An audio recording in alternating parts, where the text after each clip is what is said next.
Hello guys, welcome है, स्वागत है फिर से हमारे इस यूट्यूब चैनल पर जिसका नाम है सीजी कंप्यूटर्स, जहां पर लगातार आप देख पा रहे हैं इंडियन हिस्ट्री की क्लासेस। और इंडियन हिस्ट्री में जो देख रहे हैं वो प्राचीन भारतीय इतिहास, एंशिएंट हिस्ट्री ऑफ इंडिया, और जिसके अंतर्गत आज का जो टॉपिक रहने वाला है वो है मौर्य एम्पायर, या जिसे कहा जाता है मौर्य काल। ठीक है, मौर्य एम्पायर या मौर्य साम्राज्य, मौर्य काल जो भी बोल सकते हैं, इसकी चर्चा हम करेंगे। इस पर हम देखेंगे क्या क्या बातें हैं। इसके पहले हम महाजनपद काल की बातें कर चुके हैं, वो दो पार्ट में देखे थे। और उसके पहले जैन, बौद्ध, वैदिक सभ्यता, सिंधु घाटी सभ्यता, ये सभी हम देख चुके। ठीक है, तो बेसिकली अब चलते हैं। आज का जो टॉपिक है वो है मौर्य एम्पायर।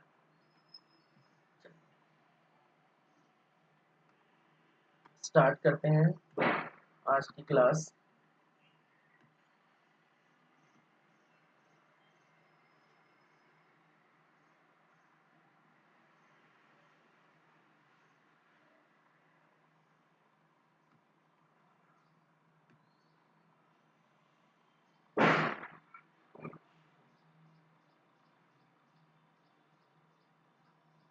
मौर्य साम्राज्य। ठीक है, मौर्य साम्राज्य या मौर्य एम्पायर जो 323 BC टू 184 BC तक ये शासन काल में रहे।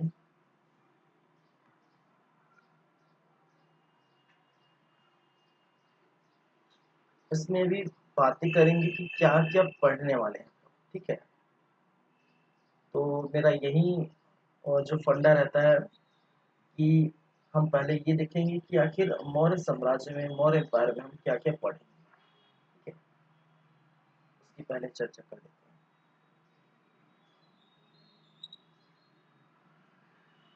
तो सबसे फर्स्ट बातें करें तो इनकी जानकारी का स्रोत हम देखेंगे। ठीक है, जानकारी का स्रोत, जानकारी का स्रोत कहने का मतलब है कि हमें कहाँ से जानकारी मिलती है मौर्य साम्राज्य या मौर्य एम्पायर के बारे में। ठीक है, क्या ऐसी चीजें हैं जिससे हमें जानकारी मिलती है। पहली बात है।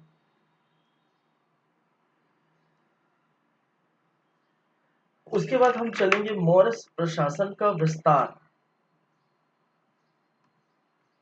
नेक्स्ट जो देखेंगे क्या है, मौर्य प्रशासन का विस्तार। ठीक है, विस्तार कहाँ कहाँ तक है मौर्य प्रशासन का, वो हम बात करेंगे। फिर वहीं पर उसके बाद जो देखने वाले हैं, प्रमुख शासक के बारे में पढ़ेंगे। प्रमुख शासक, और प्रमुख शासक के बारे में आप जानते हैं, एक चंद्रगुप्त मौर्य, इनके बारे में पढ़ेंगे, चंद्रगुप्त मौर्य के बारे में। ठीक है, चंद्रगुप्त मौर्य के बाद उनके पुत्र बिंदुसार। ठीक है, और है बिंदुसार। बिंदुसार के बाद उनके भी पुत्र अशोक, इनके बारे में पढ़ेंगे, अशोक के बारे में। ठीक है, ये तीन चीजें। जैसे ही प्रमुख शासक के बारे में हम देख लेंगे, उनकी प्रशासन देखेंगे। मौर्यकालीन प्रशासन क्या है, मौर्यकालीन प्रशासन। और मौर्यकालीन प्रशासन में एक तो आपको देखने को मिलेगा केंद्रीय प्रशासन।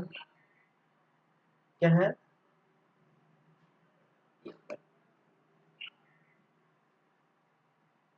केंद्रीय प्रशासन। दूसरा हम चलेंगे जिसको कहेंगे और प्रांतीय प्रशासन क्या है? प्रांतीय प्रशासन। और थर्ड जिसको हम कहते हैं स्थानीय प्रशासन। क्या है? स्थानीय प्रशासन।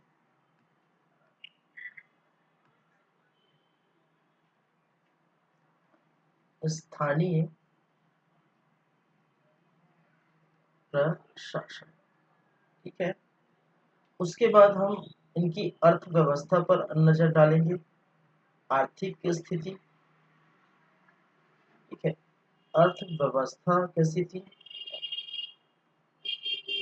और अर्थव्यवस्था में हम बात करेंगे सबसे पहले कृषि की। दूसरी हम बात करेंगे पशुपालन। पशुपालन, व्यापार, कर या टैक्स। कर या टैक्स के बारे में हम बात करेंगे। ठीक है। फिर कला से संबंधित बातें होगी। इनकी आर्थिक और जो है आर्थिक जीवन के साथ साथ सामाजिक जीवन भी देख लेंगे। ठीक है। चलिए, उसके बाद कला में हम देखेंगे जो है स्तूप, अभिलेख, अभिलेख। ठीक है। तो इस प्रकार से हम चलने वाले हैं और जो भी कुछ होगा छूट गया जाएगा उसकी भी हम चर्चा करेंगे। तो मौर्यकालीन जो है इनके बारे में इनके सबसे पहले स्रोत, प्रमुख शासक। और प्रमुख शासक में ये तीन आप देख रहे हैं, मौर्यकालीन प्रशासन। और मौर्यकालीन प्रशासन में ये चीजें, फिर अर्थव्यवस्था, फिर कला।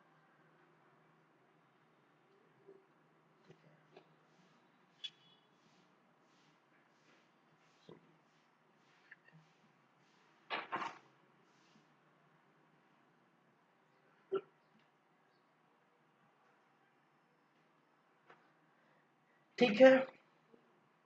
तो ये सब हम बातें करेंगे। तो इसी के अंदर से चलेंगे, मौर्य और जो है साम्राज्य की बातें करेंगे। तो वहाँ मैं आपको बता देता हूँ पहले ही कि ये लगभग 5 से 7 8 वीडियो का ये कहने का मतलब है लेक्चर रहेगा। आराम से हम चलेंगे, एक एक चीज हम देखेंगे। ठीक है। पूरी जानकारी प्राप्त करेंगे इससे।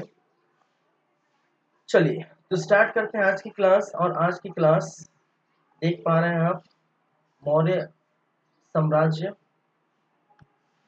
सबसे पहले हम बात करेंगे जानकारी के स्रोत। ठीक है। किसकी?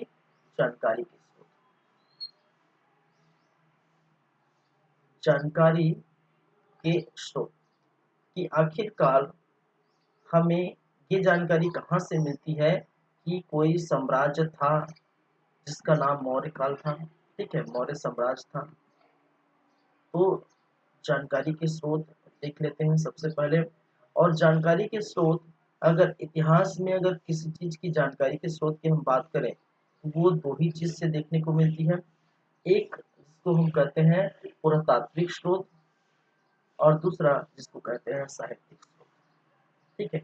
एक जिसको कहा जाता है पुरातात्विक स्रोत, पुरातात्विक स्रोत, और दूसरा जिसको हम कहते हैं साहित्यिक स्रोत, साहित्यिक स्रोत। ठीक है। तो पुरातात्विक स्रोत का मतलब क्या होता है भाई साहब? पुरातात्विक स्रोत तो आप कह दिए, इसका मतलब क्या होता है, और साहित्यिक स्रोत का मतलब क्या होता है? ठीक है। तो समझिए पहले, पुरातात्विक स्रोत कहने का मतलब है वह स्रोत, ठीक है, किस इतिहास को जानने का एक जो है माध्यम है, जिसके अंतर्गत हमें अगर खुदाई में, ठीक है, खुदाई के अंतर्गत कोई सामान मिला है, कोई सामग्री मिले हैं। ठीक है। किसी राजा का मुकुट मिला है, किसी राजा का अगर तलवार मिला है, कोई स्थल मिला है। ठीक है।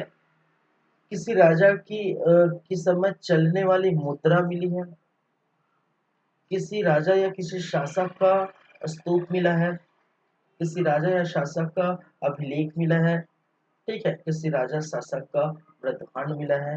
ये क्या है, खुदाई में, ठीक है, निकलने वाले ऐसे सामग्री जिनसे हम ये चिन्हित कर सके कि ये किस समय की है जानकारी है, ये मौर्य काल या उससे संबंधित जानकारी है।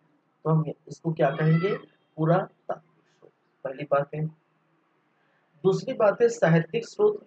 साहित्यिक स्रोत कहने का मतलब समझ सकते हैं, ठीक है, बुक लिखी होगी, किताबें लिखी होंगी, उससे रिलेटेड, ठीक है, उस समय से रिलेटेड, उस समय के अनुसार जो है विभिन्न प्रकार के जो है इतिहासकार विद्वानों द्वारा उस समय क्या लिखी गई हो, किताबें लिखी गई हो जो उससे संबंधित हो। तो ऐसे किताबें, ऐसे बुक, ऐसी रचना को हम क्या कहते हैं, साहित्यिक स्रोत, ठीक है।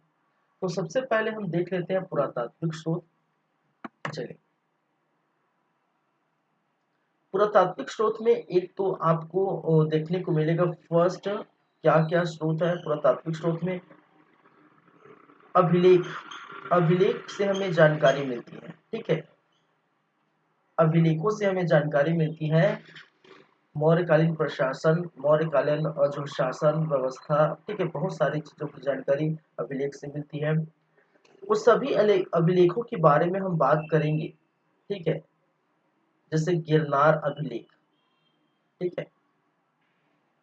अभी मैं एक दो अभिलेख की जो है लिख देता हूँ, ठीक है। महास्थान अभिलेख, महास्थान अभिलेख, गिरनार हो गया, महास्थान हो गया, जूनागढ़ हो गया है, जूनागढ़ हो गया।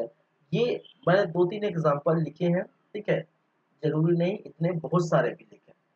और ये जब हम पढ़ेंगे, जब हम बात करेंगे महान जो सम्राट अशोक के बारे में बात करेंगे, तो अशोक जो है सर्वप्रथम ऐसा शासक था, ठीक है, सर्वप्रथम ऐसा शासक था जिन्होंने अभिलेख शिलालेख की बातें कही हैं, अभिलेख शिलालेख लिखवाए हैं, और वो अपने जनता से रूबरू होने के लिए, ठीक है, डायरेक्ट रूबरू होने के लिए अभिलेख शिलालेख का मदद लेते थे, ठीक है, जिसकी चर्चा हम करेंगे, ठीक है।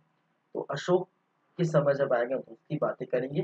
तो अब इतना जान लीजिए अभी सिर्फ कि इनकी जानकारी का स्रोत क्या है, अभिलेख है, और अभिलेखों के बारे में अलग से हम टॉपिक लाएंगे, अलग से बातें करेंगे अशोक के समय, ठीक है। जब अशोक पढ़ेंगे तो इसी समय इनके अभिलेख शिलालेख की बातें करेंगे, ठीक है। इसी समय हम इनके अभिलेख शिलालेख, ठीक है, क्या है भाई साहब, क्या हो जाता है, ठीक है। इन्हीं के समय हम क्या बातें करेंगे, अभिलेख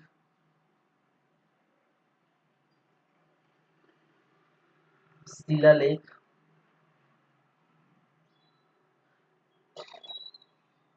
शिलालेख, गुहालेख,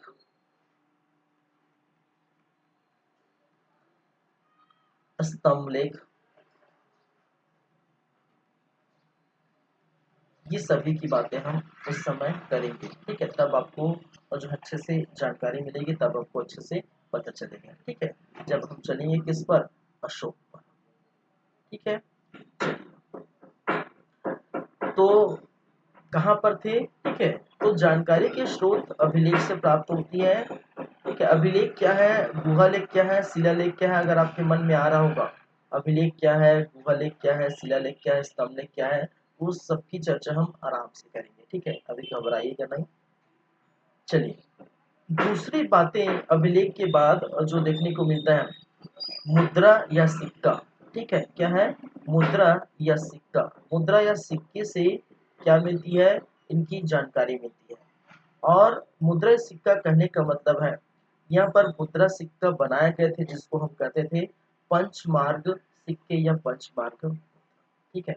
इस प्रकार की क्या थे, सिक्के थे, ठीक है, मुद्रा था या सिक्का था। पंचमार्ग, यहाँ पर 5 ऐसे मार्ग देखने को मिले थे।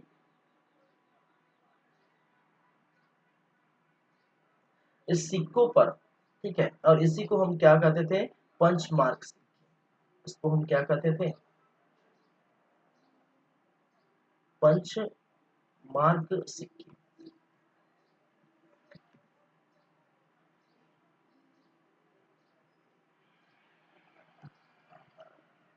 ठीक है। ऐसे सिक्के जो कि इसको पंच मार्क सिक्के या आहत सिक्के बोलते हैं, या फिर या इसको क्या बोलते हैं, आहत सिक्के, आहत सिक्के। ऐसे सिक्के जो ठोक पीट कर, ठीक है, ऐसे सिक्के जो ठोक पीट कर बनाए गए हैं, ठीक है, उसको हम क्या करते हैं, आहत सिक्के, पंच मार्क। आहत, आहत मतलब घात करना, ठीक है, आहत करना। तो 5 ये मार्क है, ठीक है। ये क्या है जो आप डॉट डॉट देख रहे हैं, ये क्या है, 5 मार्क है। मार्क, मार्ग नहीं, मार्क, ठीक है, 5 क्या है, मार्क है। और इसी कारण इसको पंच मार्क सिक्के कहते हैं, क्योंकि 5 मार्क के यहाँ पर डॉट के निशान है, जो जब से आहत करके ठोक पीट कर ऐसे सिक्कों का निर्माण उस समय की जाती थी, ठीक है। तो इससे हमें क्या जानकारी मिलती है कि ये जो सिक्का है वो किस समय के हैं, मौर्य काल के समय से, ठीक है। चलिए, थर्ड से, थर्ड की बात करें तो मृत भांड से हमें जानकारी मिलती है, ठीक है। क्या है, मृत भांड। और मृत भांड का मतलब है, मृत भांड और मृत भांड का मतलब है मिट्टी के बर्तन। क्या है, मिट्टी के बर्तन। वो उस समय भी देखेंगे, जब कला वगैरह देखेंगे तो आप समझिए मृत भांड किस प्रकार के मृत भांड बनाए जाते हैं, ठीक है। ये पूरा हम अच्छे से एक एक चीज, जो भी चीज यहाँ पर बातें हो रही सबकी बातें करेंगे। फिलहाल अभी सिर्फ इतनी ही जानकारी याद रखिए कि जो पुरातात्विक स्रोत क्या क्या है, जिससे हमें मौर्यकालीन जो है के बारे में पता चलता है। चलिए, फिर उसके बाद स्मारक, स्मारक, स्मारक स्तूप वगैरह बनाए गए थे, इसके बारे में हमें हम बात करेंगे। ये हो गया है। तो जानकारी के स्रोत पुरातात्विक स्तर पर ये देख सकते हैं। चलिए,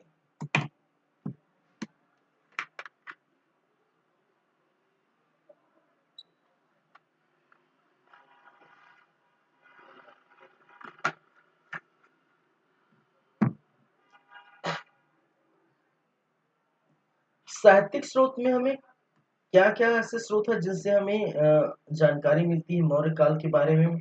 तो एक आप जानते हैं कौटिल्य का अर्थशास्त्र, आप जानते हैं क्या है,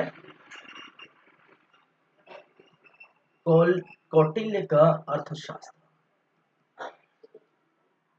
इससे हमें क्या मिलती है, जानकारी मिलती है, पहली बातें। चलिए, दूसरी बातें, जो धार्मिक ग्रंथ है, ठीक है, क्या है, धार्मिक ग्रंथ।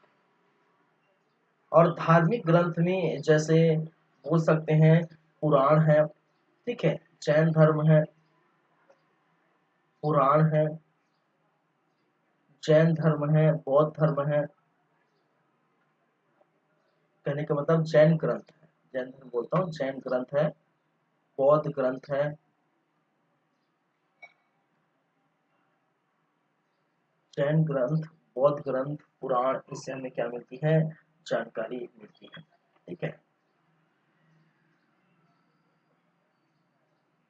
जैन ग्रंथ, जैसे कहने का मतलब है जैन ग्रंथ में कौन सा ग्रंथ है, जैसे परिशिष्ट पर्वन, ठीक है। बौद्ध ग्रंथ में जो है दीपवंश, महावंश, ठीक है। ये सभी से हमें क्या मिलती है, जानकारी मिलती है। थर्ड, विशाख दत्त की मुद्रा राक्षसम, मुद्रा राक्षस से हमें जानकारी मिलती है। सोमदेव की, सोमदेव की, सोमदेव द्वारा लिखी गई सोमदेव की कथा, एक कथा जिसका नाम है सरित सागर। क्या है, सरित सागर से हमें क्या मिलती है, इस वंश की जानकारी मिलती है। सरित क्या है? सागर। वहीं पर बात करें मेगस्थनी का इंडिका, ठीक है, मेगस्थनीज का इंडिका, इससे हमें जानकारी मिलती है मौर्यकालीन प्रशासन की। सिंहली अनुश्रुति, ठीक है, सिंहली अनुश्रुति जो श्रीलंका की देखने को मिलती है, ठीक है। श्रीलंका साहित्य में आप देखेंगे एक और है जो है दीपवंश महावंश। ये क्या है? श्रीलंका साहित्य, और श्रीलंका साहित्य में आप देखेंगे जो है दीपवंश है और महावंश। क्या है? महावंश। इस दीपवंश महावंश से भी हमें जो है जानकारी मिलती है, ठीक है। चलिए, तो ये सब बातें हैं, ठीक है। तो जानकारी के स्रोत में पुरातात्विक स्रोत देख सकते हैं, अभिलेख, मुद्रा या सिक्का, वृत्त भाट, स्मारक से हमें जानकारी मिलती है। और साहित्यिक स्रोत में कौटिल्य का अर्थशास्त्र, पुराण है, जैन धर्म में आपकी जो है वशिष्ठ पर्वन, बौद्ध ग्रंथ में, ठीक है, और जो है दीपवंश महावंश की जानकारी हमें मिलती है। दिव्य दान, ठीक है, दिव्य दान, विशाख दत्त की मदर राक्षस, सोमदेव की कथा जो है सरित सागर, मेघस्तनी की इंडिका, सिंहली अनुश्रुति, और श्रीलंका साहित्य में दीपवंश महावंश, ठीक है। याद रखिए दीपवंश महावंश श्रीलंका साहित्य है और दिव्योदान वो भारतीय साहित्य है, ठीक है। क्या है? भारतीय साहित्य है। तो इसको हम कह सकते हैं, ये जितने हैं इसको किस कैटेगरी में रख सकते हैं? ये जितने हैं वो विदेशी साहित्य है। क्या है? विदेशी साहित्य। विदेशी साहित्य की कैटेगरी में हम रख सकते हैं। क्या है? विदेशी साहित्य। और जितने हैं यहाँ से 1 से 4 तक जितने हैं उसको हम कहेंगे भारतीय साहित्य। क्या है? भारतीय साहित्य। तो साहित्य को भी हम 2 भागों में बांटे थे साहित्यिक स्रोत के अंतर्गत, जिसमें से कुछ विदेशी साहित्य थे, कुछ भारतीय साहित्य। तो भारतीय साहित्य में कौटिल्य का अर्थशास्त्र, धार्मिक ग्रंथ, विशाख दत्त, सोमदेव की, ठीक है, कथा जो है सरित सागर, इससे हमें जो भारतीय साहित्य है। और जो विदेशी साहित्य है मेगस्थनी का इंडिका, सिंहली अनुश्रुति, और श्रीलंका साहित्य सिंहली अनुश्रुति भी, ठीक है, याद रखिए विदेशी साहित्य। तो इससे हमें क्या मिलती है? जानकारी मिलती है। समझ रहे मेरी बातें? ठीक है। तो जानकारी का स्रोत क्या है? सब यही है भाई साहब। चलिए, तो ये हो गया जानकारी के स्रोत। अब जो बात करने वाले हैं दूसरा, जिसको हम कहेंगे मौर्य प्रशासन, ठीक है, का विस्तार। ठीक है, मौर्य प्रशासन का विस्तार कहाँ से कहाँ तक रहा है, ठीक है, कि वो सिर्फ भारत में है या और कहीं, वो हम देखेंगे, ठीक है। चलिए,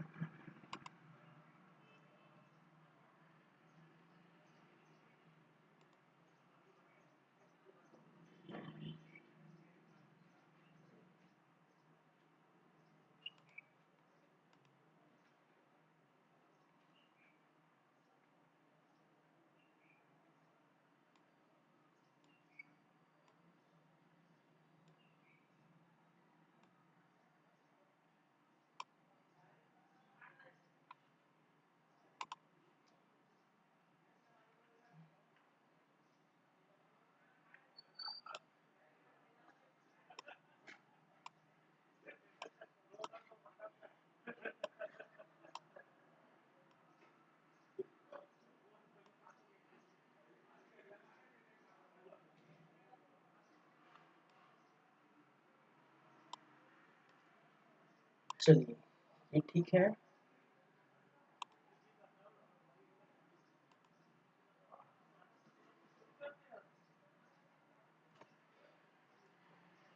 देखिए, ये स्पष्ट मैं इस तरफ ऐसे बनाए देता हूँ, ठीक है, ताकि हमारा जो भारत देश है वो प्रॉपर दिख सके।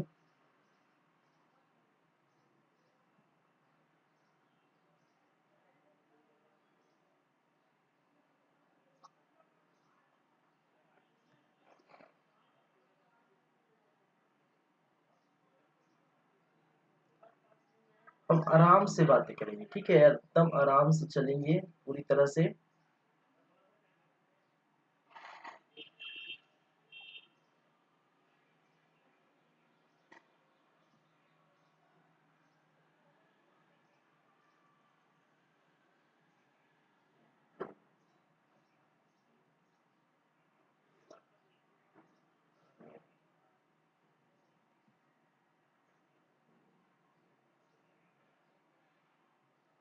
चलिए, ये है भारत, ठीक है।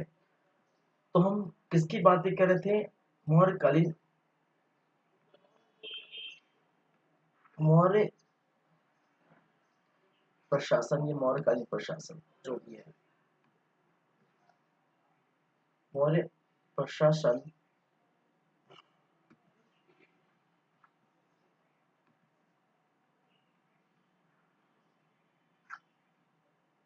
का विस्तार देख रहे थे। क्या है? मौर्य प्रशासन का विस्तार। चलिए, विस्तार के अंतर्गत कहाँ कहाँ तक फैला हुआ है, ठीक है, ये बातें करें। तो ये तो अफगानिस्तान, देखिए ये भारत में तो है ही, ठीक है। पहले हम विदेशों की हम बात कर लेते हैं। भारत के साथ साथ आपको ये जो एरिया देखने को मिल रहा है, ठीक है, कौन सा? ये जो एरिया है किसका है? पाकिस्तान का एरिया है, ठीक है। यहाँ पर आपको देखने को मिलेगा जो है इस तरफ जो है किसका? अफगानिस्तान का एरिया, ठीक है। इधर बना नहीं, कितना बड़ा मैप बनाऊं, वर्ल्ड मैप बनाऊंगा तो दिक्कत, तो इस तरफ आप देखेंगे, ठीक है, इस साइड। तो कहीं ना कहीं यहाँ पर जो है क्या है? ईरान का क्षेत्र है, ठीक है। इस तरफ कहीं ना कहीं देखिए तो ईरान का क्षेत्र है, ठीक है, उस तरफ। और इसके पीछे तो हम जा ही नहीं सकते, ठीक है, जो मैप में है वो हम देखेंगे। तो ईरान हो गया आपके जो है क्या बोलते हैं, अफगानिस्तान हो गया, अफगानिस्तान।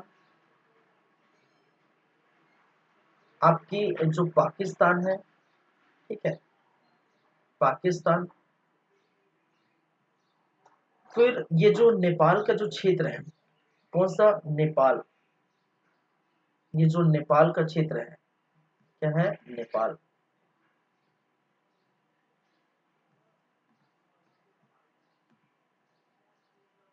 नेपाल, ठीक है। फिर उसके ऊपर जो इस तरफ आप देखेंगे तिब्बत। मैं इसको इस तरफ पहले अभी चाहिए, ठीक है। इस तरफ का जो क्षेत्र है, ठीक है, क्या है?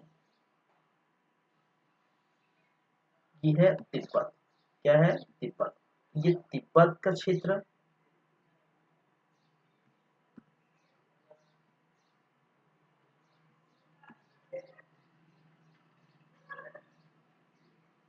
ये नेपाल, ठीक है। इसी तरफ ये जो है बांग्लादेश का क्षेत्र है, ठीक है, क्या है? बांग्लादेश का क्षेत्र। गांव में देखेंगे बांग्लादेश का क्षेत्र,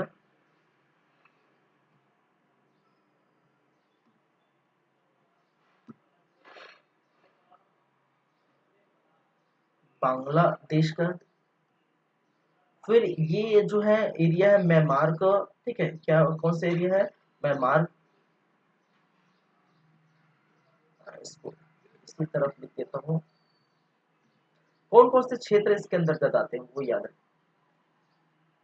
म्यांमार, ठीक है, क्या है? म्यांमार। चलिए,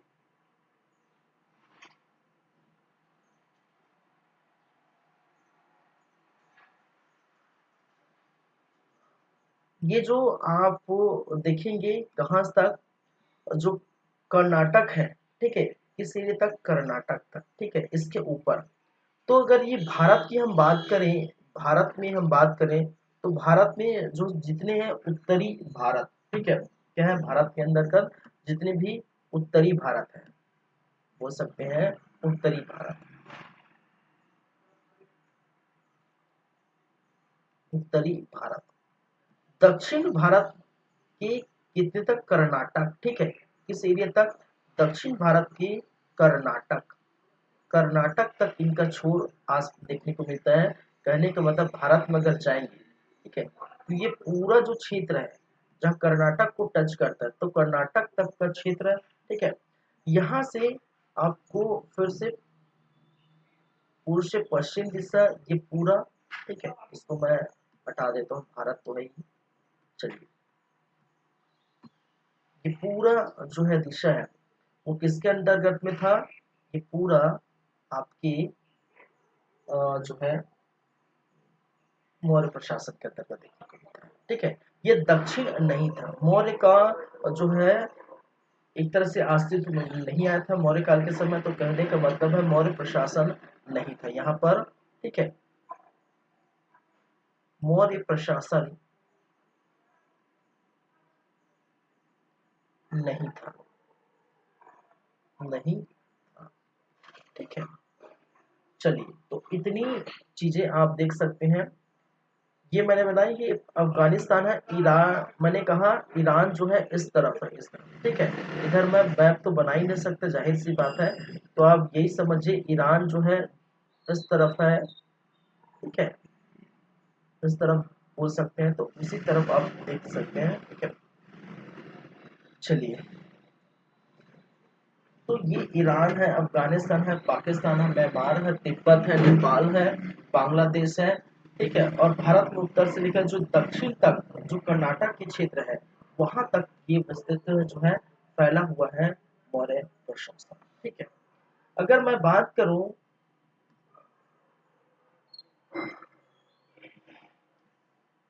इनके समय की बातें करूं, इनके समय की, ठीक है, चंद्रगुप्त मौर्य, ठीक है, क्या है, चंद्रगुप्त मौर्य।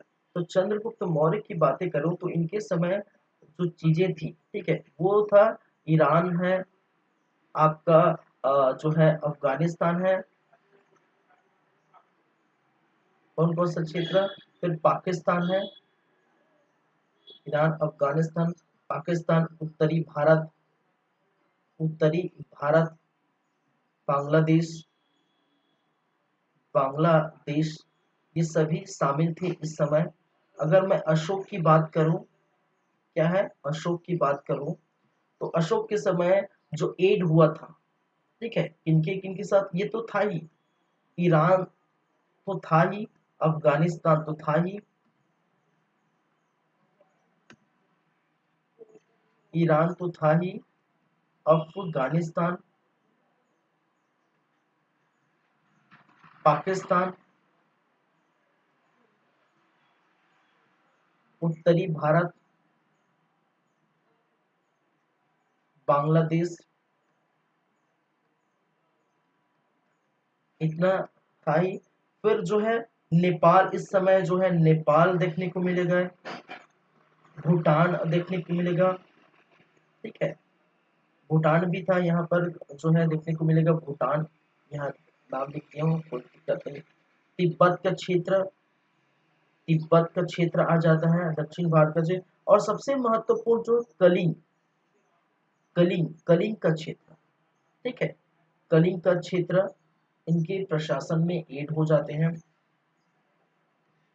चलिए, कलिंग का क्षेत्र, तो इस तरफ जो है आप देख सकते हैं पूरे लगभग जो है कर्नाटक, दक्षिण भारत कर्नाटक, कर्नाटक तक, ठीक है, उत्तर भारत पूर्व पश्चिम तक, और अफगानिस्तान, पाकिस्तान, तिब्बत, नेपाल, ईरान, भूटान, बांग्लादेश, म्यांमार, ये सभी जो है इन और गैर प्रशासन के अंदर चले जाते हैं, ठीक है।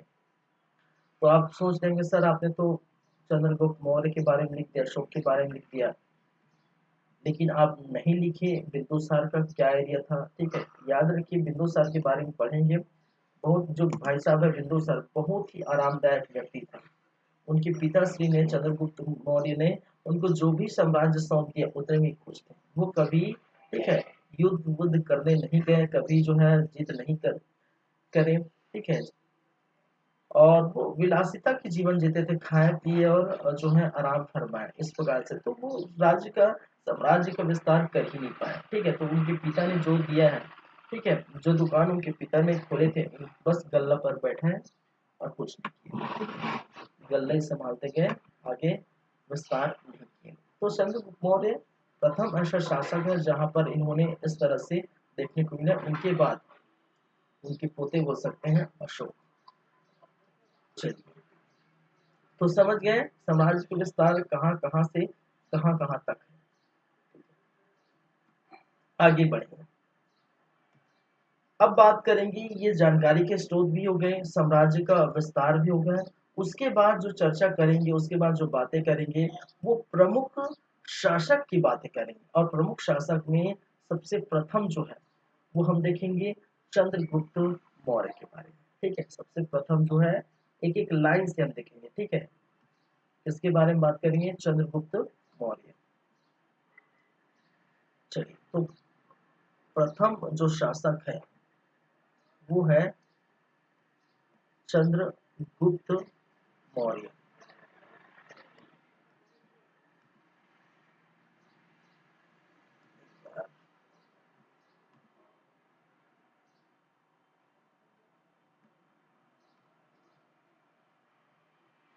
चंद्रगुप्त मौर्य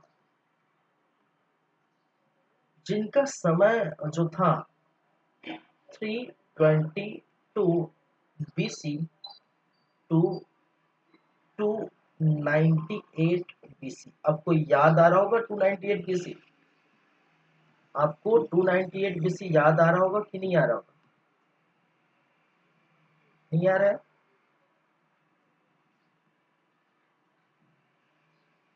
क्यों नहीं आ रहा है भाई?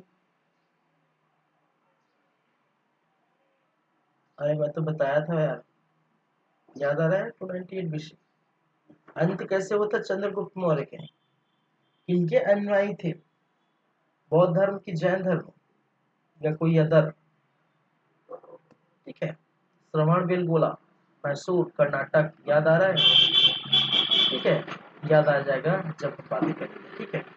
चलिए, अब चंद्रगुप्त मौर्य तो है, तो इनके बारे में भी क्या क्या पढ़ेंगे ये भी जान लीजिए, ठीक है, क्योंकि ये भी इम्पोर्टेंट है। इनके बारे में क्या क्या पढ़ना है वो भी आप जान लीजिए। तो इनके बारे में हम सबसे पढ़ेंगे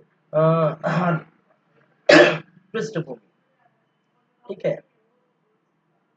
पृष्ठभूमि, पृष्ठभूमि कहने का मतलब है कि कैसे स्टार्ट हुआ था इस मौर्य प्रशासन, ठीक है। क्या है? मौर्य प्रशासन का पृष्ठभूमि कैसे स्टार्ट हुआ था, आखिरकार चंद्रगुप्त मौर्य एक छोटे से स्थान से उठकर एक बहुत बड़ा और जो शासक बन जाता है, एक राजा बन जाता है चाणक्य की सहायता से, तो ठीक है। तो इसकी हम बातें करेंगे। फिर चंद्रगुप्त मौर्य की जानकारी के स्रोत हम प्राप्त करेंगे, ठीक है। जानकारी हमें चंद्रगुप्त मौर्य के बारे में कहाँ कहाँ से मिलती है, ठीक है, जानकारी के स्रोत। तो बहुत सारे हमने साहित्यिक स्रोत भी बताया, बहुत सारे पुरातात्विक स्रोत बताए। तो इनमें से कौन से ऐसे जो है स्रोत है जिनसे आपको चंद्रगुप्त मौर्य की जानकारी के बारे में मिलती है, जानकारी मिलती है, वहीं पर हम बात करेंगे, ठीक है। कई बार ये क्वेश्चन पूछा गया है, ठीक है। चंद्रगुप्त मौर्य, मौर्य की जाति या कुल, ठीक है, उसकी जाति, उसकी जाति या कुल के बारे में बात करेंगे, ठीक है, कि किस जाति से, किस कुल के से आते हैं, ठीक है। चलिए,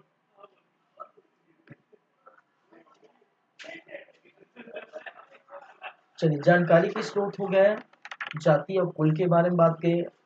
सॉरी, फिर हम बात करेंगे चंद्रगुप्त मौर्य, ठीक है, Chandragupta Maurya versus Seleucus Nicator. क्या है? Seleucus, Chandragupta Maurya versus Seleucus Nicator, क्योंकि सेल्यूकस निकेटर के साथ इनका युद्ध हुआ था। ठीक है, तो Chandragupta Maurya versus Seleucus Nicator. फिर उनके बाद हम बात करेंगे इनके, इसी समय हम बात करेंगे चंद्रगुप्त मौर्य के विवाह के बारे में। ठीक है, इनका विवाह किस प्रकार से, कितने विवाह हुए थे, वगैरह वगैरह। ठीक है, फिर चंद्रगुप्त मौर्य का क्या है, साम्राज्य विस्तार। तो हम थोड़ा सा इस तरफ देते हैं, इनका विवाह, फिर साम्राज्य विस्तार, चंद्रगुप्त मौर्य का साम्राज्य साम्राज्य का विस्तार किस प्रकार से किए थे, कहाँ कहाँ से, वो देखने को मिलता है। फिर लास्ट में इनका अंत या इनका देहांत कैसे हुआ था, ये हम बात करेंगे। अंत या जो है देहांत कैसे हुआ था, वो हम बात करेंगे। ठीक है, तो इसलिए मैंने कहा था, क्योंकि इतने सारे पॉइंट्स है, इतने सारे फैक्ट्स है, इतने सारे जो है, ठीक है, सब टॉपिक है, तो बहुत टाइम लग जाएगा। ठीक है, क्योंकि चंद्रगुप्त मौर्य खत्म करने के लिए मेरे को 3-4 वीडियो लग जाएंगे। ठीक है, क्योंकि मैं आराम से चलने वाला हूँ। ठीक है, क्या करने वाला हूँ, आराम से चलने वाला हूँ।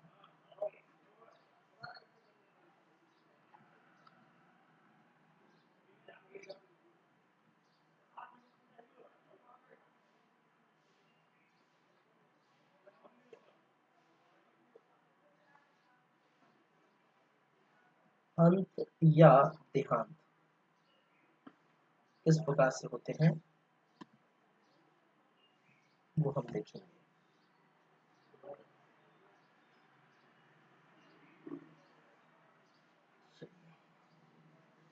ठीक है, इधर है,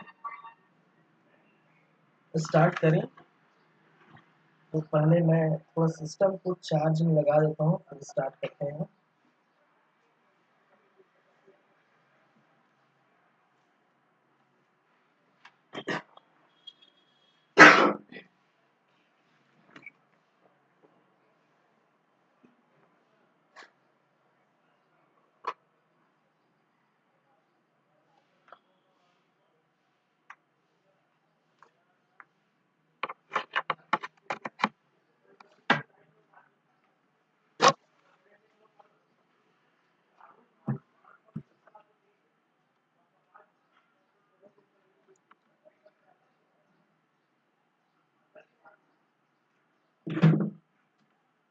चलिए,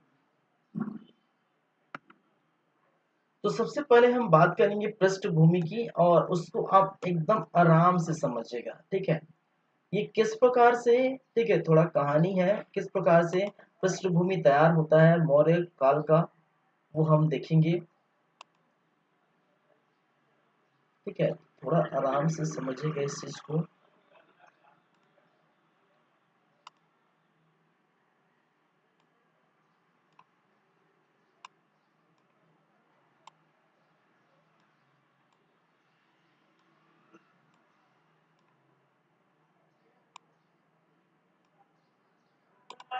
चलिए, ठीक है,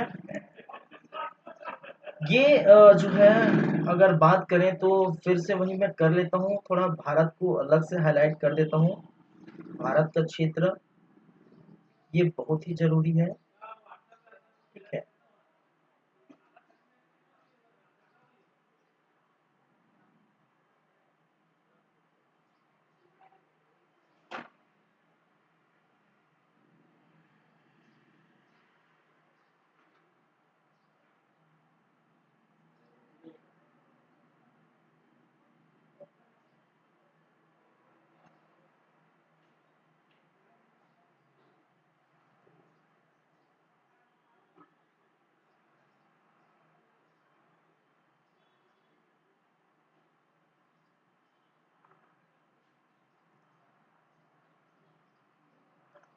ये जो है भारत और उसके पास के एरिया के जो क्षेत्र है, वो आप देख सकते हैं। ठीक है,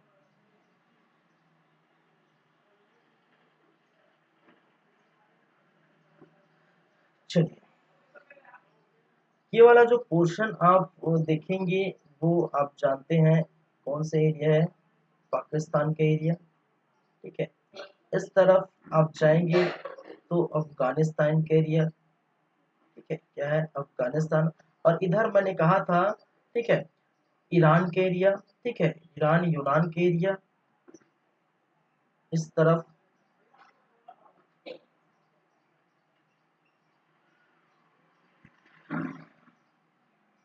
और जो है वो कौन सा, यूनान, ठीक है, यूनान के एरिया। चलिए, तो सबसे पहले मैं बात करें यूनान, ठीक है। और यूनान में आप देखेंगे जो शासक था वो क्या था, सिकंदर, ठीक है, क्या है, सिकंदर। चलिए, हम देख रहे हैं इसकी पृष्ठभूमि, चंद्रगुप्त मौर्य इस समय की ये क्या है, पृष्ठभूमि।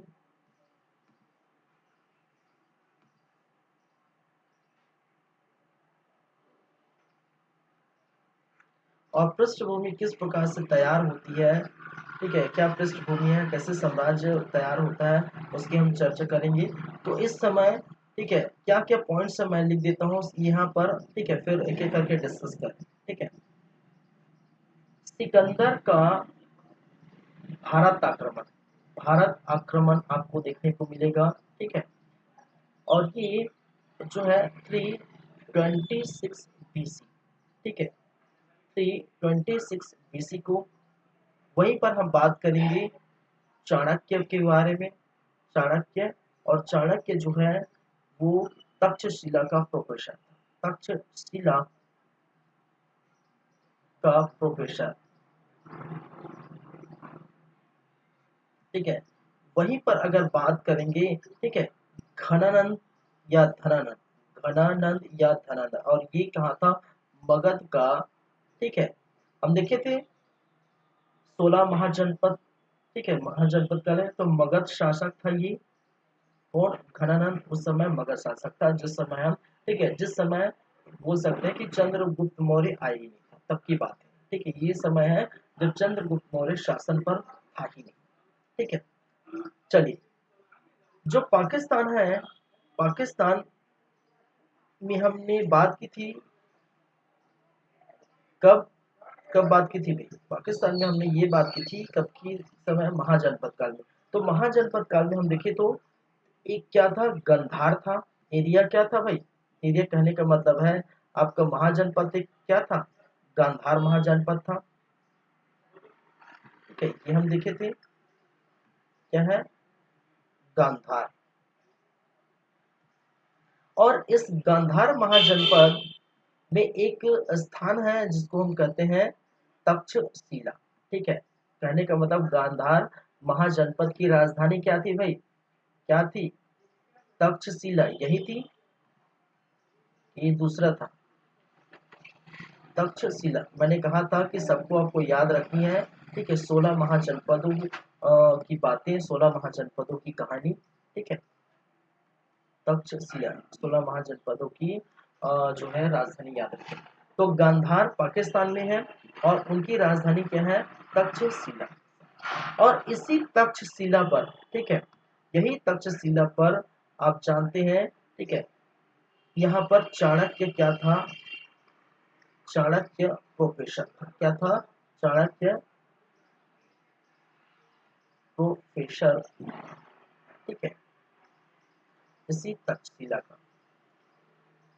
अगर बात करें, ये जो स्थान है ये क्या है, मगध है, ठीक है, क्या है, ये स्थान जो है क्या है, मगध है, मगध। और मगध में बैठा हुआ है क्या, घनानंद, ठीक है, क्या है, मगध है और मगध पर बैठा हुआ है क्या, घनानंद, ठीक है।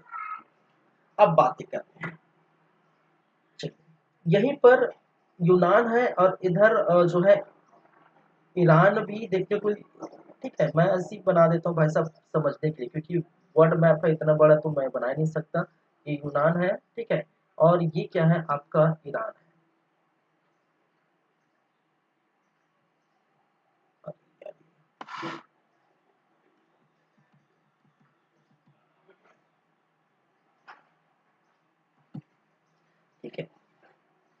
ये क्या है? ईरान है।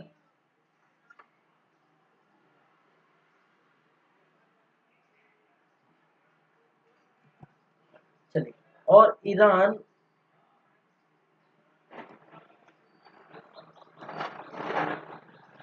क्या है? ईरान।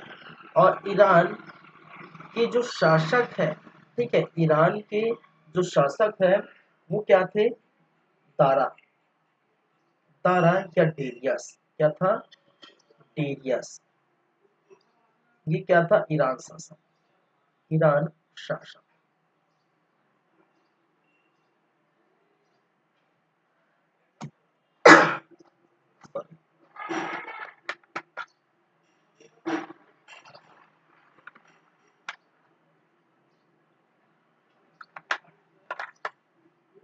अब समझिएगा क्या हो रहा है कहानी में, ठीक है, मजा आने वाला है, ठीक है, मजा आने वाला है कहानी में। अब समझिएगा, सिकंदर महान, ठीक है, आप जानते हैं सिकंदर महान बहुत जो है महान कहलाते हैं, क्योंकि ये, ठीक है, इनको क्या कहा जाता है? विश्व विजेता कहा जाता है, ठीक है। इनसे पंगा लेना मतलब जो है अपनी मृत्यु को क्या करना है? बुलावा है, ठीक है। सिकंदर महान एक बहुत बड़े क्या थे? ठीक है, ऐसे जो है शासक थे जो सभी देश की को लगभग ये पराजित कर चुके थे, ठीक है, लगभग सभी देश इनसे जो है हार मान चुके थे। और सिकंदर महान इस समय आक्रमण करने वाले थे कहाँ पर? कहाँ पर भाई? भारत में। समझिए क्या भाई, ठीक है, भारत में सिकंदर महान का आक्रमण देखने को मिल जाएगा, ठीक है। तो सिकंदर महान क्या किया था कि भारत पर आक्रमण करने के लिए, ठीक है, वो आएगा कहाँ से भाई? ठीक है, वो आक्रमण करने के लिए सबसे पहले इसी रास्ते से आएगा, और इस रास्ते में पड़ने वाला है क्या? ईरान। और ईरान के शासक डीरियस, ईरान के शासक डीरियस को क्या है? सिकंदर महान पराजित कर देते हैं, ठीक है, सिकंदर द्वारा क्या है? ये पराजित हो जाते हैं, ठीक है। अब ये लाइन यहीं से बढ़ेगा, जाहिर सी बात है, अगर भारत में आक्रमण करना है, ठीक है, तो भारत में आक्रमण कैसे होगा? इसी रास्ते से होगा भारत में आक्रमण। कहने का मतलब ये ईरान जाएगा, सॉरी, ईरान तो आ गया है, फिर वो अफगानिस्तान जाएगा, पाकिस्तान जाएगा, फिर भारत आएगा, भारत पर हमला करेगा। अगर यहाँ पर भारत पर हमला हुआ, ठीक है, समझेगा, अगर भारत पर हमला हुआ तो पूरी तरह से जो हम जन से जनपद बनाए, जनपद से महाजनपद में तब्दील हुआ, और 16 महाजनपद देख रहे हैं, और वहां पर सबसे जो है जो फोकस मगध, सबसे बड़ा जो मगध के बारे में हमने बात की थी, ठीक है, मगध जो है सबसे बड़ा प्लस पॉइंट क्या था? यहाँ पर वर्षा, यहाँ पर कृषि, यहाँ पर भूमि, यहाँ पर जो है गंगा यमुना सोन का संगम था यहाँ पर, और जो है, ठीक है, यहीं के पास जो है, तो बिहार के आसपास है, यूपी के आसपास लोहे का आविष्कार हुआ था, कृषि अच्छी हुई, तो पैदावार अच्छा हुआ, तो इसी कारण से मगध बहुत ज्यादा इंपॉर्टेंस रखता था अपने आप में। तो जो भी राजा आएगी तो वो मगध पर आक्रमण करेगा, और मगध का जो है, ठीक है, शासक बना जाएगा। तो उसमें से एक था घनानंद, ठीक है, घनानंद उस समय मगध का शासक था। और याद रखिए, घनानंद के बारे में ऐसा कहा जाता था कि बहुत ही ज्यादा विलासी पूर्व जो है जीवन जीते थे, ठीक है, आराम से खाए पिए और सोए लेटे, ठीक है, साम्राज्य के विस्तार से कोई मन नहीं, मगध मुझे मिल गया है, ठीक है, मैं बहुत खुश हूँ, ठीक है। तो एक इसी समय कहा जाता है कि तक्षशिला का शासक चाणक्य, जो कि यहाँ का प्रोफेसर था, पढ़ा लिखा था, ठीक है, कहा जाता है कि ये जाते हैं किनके पास? धनानंद के पास, धनानंद और घनानंद के पास, जो भी है, ठीक है, क्योंकि उस समय, ठीक है, ईरान पर तो चढ़ाई कर दी थी, ईरान के बाद ये आगे बढ़ेंगे, तो फिर कहानी खत्म हो जाएगी भारत की, ठीक है, यहाँ पर। तो यहाँ पर चाणक्य ये चाहते हैं कि हम किसकी बातें करें? हम रणनीति की बातें करें कि अखंड भारत के निर्माण की आगे की ओर अग्रसर हो रहा है धीरे धीरे, क्योंकि महाजनपद आ गया, उसके बाद जो है कोई ऐसे शासक आएगा जो अखंड भारत का निर्माण करेगा, ठीक है, अगर कोई विदेशी आक्रमण कर देगा तो दिक्कत हो जाएगी। तो उसी कारण, ठीक है, अब जो भी है निर्णय लेगा, ठीक है, जो भी निर्णय लेंगे तो वो कौन लेगा? वो शासक ही लेगा। जैसे कि यहाँ पर अगर भूपेश बघेल जो है उनके सरकार है, ठीक है, माननीय भूपेश बघेल का सरकार है, अगर जो भी निर्णय होंगे लेंगे किसी भी, वो यहाँ पर होंगे निर्णय लेंगे, फिर विधानसभा में जाकर निर्णय लेंगे, जाहिर सी बात है। एक शासक क्या है, ये निर्णय लेंगे जो भी करना है। तो इसी कारण से चाणक्य चले जाते हैं कहाँ पर, मगध पर, और मगध पर बातें करते हैं गणन से कि भाई साहब, ठीक है, कुछ तो जो है अपना, ठीक है, बल दिखाइए, कुछ तो सेना का बल दिखाइए। यहाँ पर सिकंदर महान जो है क्या रहा है, आगे बढ़ रहे हैं, भारत पर आक्रमण करने के लिए आगे बढ़ रहे हैं, ठीक है। तो भारत पर आक्रमण करने के लिए आगे बढ़े, आप क्या करेंगे, ठीक है। उल्टा घनानंद जो है प्रोफेसर जो चाणक्य को ही क्या कर देते हैं, ठीक है, उनको ही क्या कर देते हैं, ठीक है, चमका वमका के उनको भी क्या कर देते हैं, भेज देते हैं कि भाई साहब आप जो है हमारी जो है शासन प्रशासन पर दखल अंदाजी न करिए, अपना अपना काम पढ़ाने का है, प्रोफेसर है, पढ़ाइए, ठीक है, आपका काम पढ़ाने का, पढ़ाइए, फालतू चीजों में मत करिए, ठीक है, हम देख लेंगे जो भी है, ठीक है। तो ये चले जाते हैं कहाँ पर, वापस फिर से चले जाते हैं कहाँ कि भाई साहब मेरे को क्या है, ठीक है, खनन ने मुझे क्या बोल दिया कि आप अपना काम करिए, हमारा काम ऊपर छोड़ दीजिए, जब होगा तो देखा जाएगा, इस प्रकार से कहा जाता है कि यहीं पर चाणक्य को, ठीक है, उनके दिल में लगता है धक्का, ठीक है, और दिल में लगी धक्का, तो फिर एक कोई बहुत बड़ा कार्य करेगा, ठीक है। और बहुत बड़ा कार्य करने के लिए चाणक्य चले जाते हैं किसके पास, चंद्रगुप्त मौर्य के पास, ठीक है। और चंद्रगुप्त मौर्य जो है इतनी आसानी से भी नहीं है। कहा जाता है कि चंद्रगुप्त मौर्य, ठीक है, समझिएगा, चंद्रगुप्त मौर्य